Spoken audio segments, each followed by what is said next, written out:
Oh, stop it. You knew I was going to talk about this shit.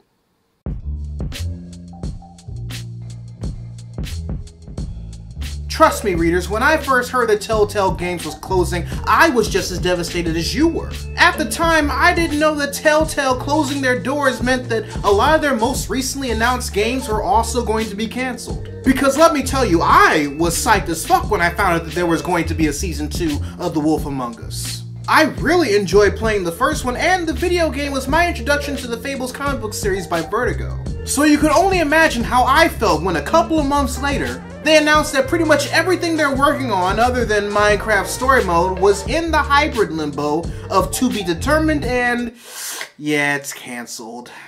It's like being the introvert in those jokes about being glad that your friends are canceling their plans so that you can stay at home. But the twist in this situation is that you are actually looking forward to hanging out with your friend because you haven't seen they bitch ass in a minute, and now that they canceled at the last minute, now you're even sadder. And this just isn't about The Wolf Among Us either. This also includes the video game series that put them on the map to begin with, The Walking Dead. A series that I will only ever watch other people play as opposed to playing myself, because if I did, anybody who even looks at me wrong will just die. And what sucks about this is that The Walking Dead, the final season, just recently released the first episode of the game, with the second and potentially the last episode being scheduled to be released in October. Which means, unless they take the 25 or so employees that they have working on Minecraft Story Mode, which is only being worked on because they're contractually obligated to work on it because of Netflix, in order to finish up the rest of The Walking Dead, the final season episodes, this video game will pretty much remain unfinished. Oh? You want to know why they only have 25 employees now? That's because they pretty much laid off everyone that wasn't working on the Minecraft project upon Telltale announcing that they were closing their doors, including the creative team that was actively working on The Walking Dead, the final season. Now readers, I've seen games and the like announced and then immediately cancelled because either the studio is closing or the studio just no longer has faith in the property. Shit, a couple of respectable examples include Lionshead Studios closing after announcing that they were going to be releasing a Fable MOBA, which, let's just face it, it was a bad idea to begin with.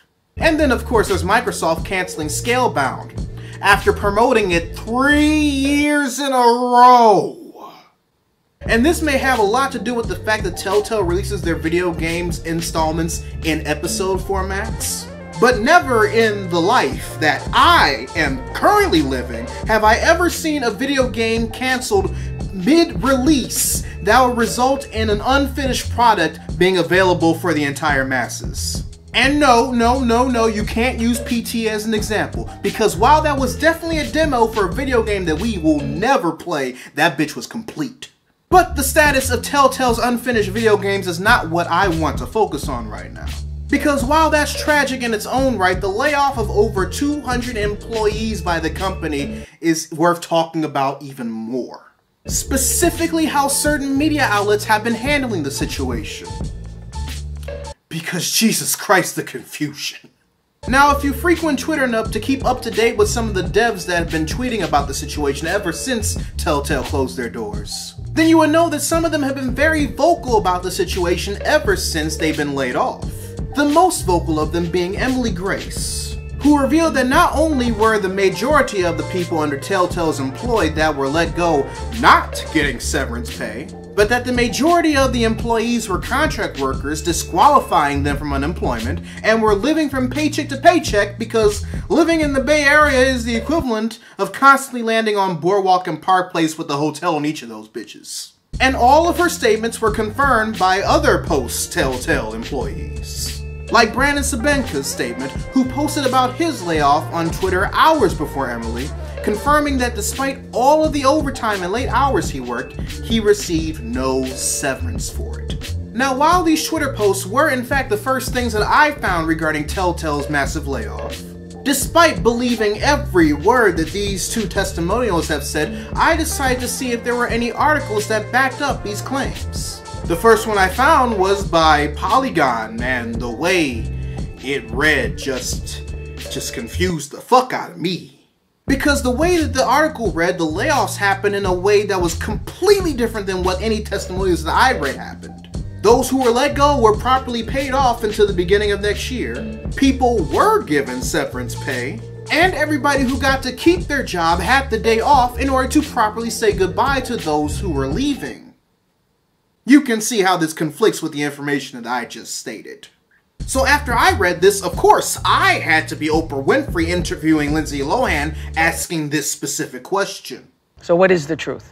Turns out the truth is that everything that I just mentioned actually happened. Last year. More specifically, it happened on November 7th, 2017, after Kevin Bruner stepped down as CEO and Pete Howley took his place. And we know this because The Verge did an entire expose about how the working conditions at Telltale were up until that point, which was posted March of this year, way before the news of the company throwing in the towel scattered around. But where the confusion rested was that Polygon quoted the part of The Verge's expose regarding how well those 90 people were handled back in November of 2017, and placed it in their article regarding Telltale's closing up shop for good and laying off hundreds of people in 2018 without giving proper context about the situation. So doing that without stating when that properly happened is called misinformation, and there's no excuse for that shit. You want to know why? Because Fortune quoted the same paragraph from the same expose in their article regarding Telltale's closing, but gave proper context that was clear as day on when that specific layoff happened and how it related to what was currently going on with the company. Because that's how journalism works.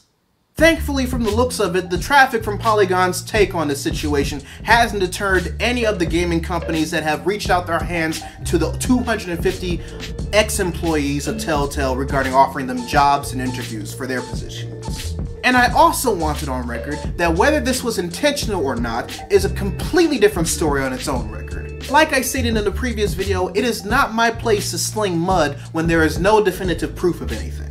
But this situation in regards to how information and misinformation was, is, and can be spread proves that context means everything.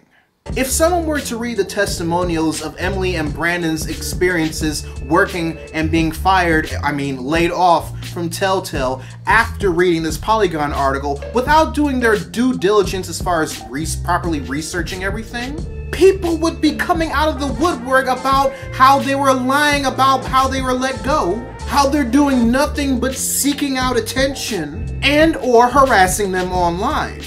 What's that? People are doing that anyway?